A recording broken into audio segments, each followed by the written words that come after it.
داو ضرور تاريش داو قلت يا دمشي داو ترجل توغا داو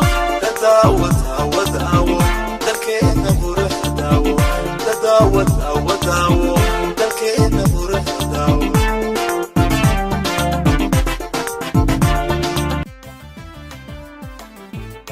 إن الناس اللي وحوي وحنو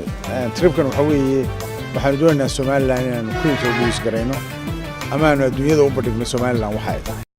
dadkeena wanaaga daawo si dhaqankooda daawo dastuurka yaala daawo shuruucdii kala dambeynta I never knew we grew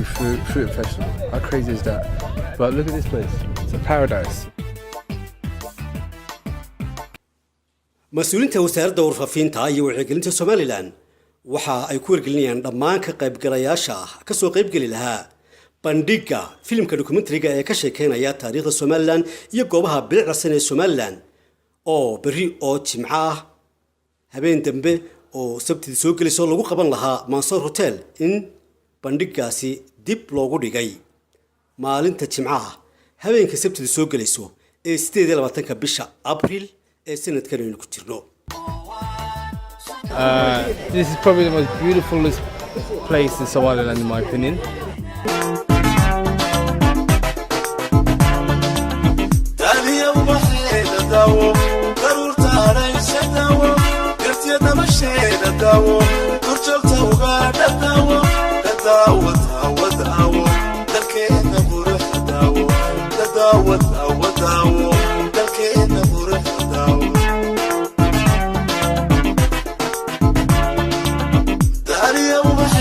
داو تشوف توغا داو ضرور تاريش داو قلت يا دمشي داو داو داو داو دلكينا بروح داو داو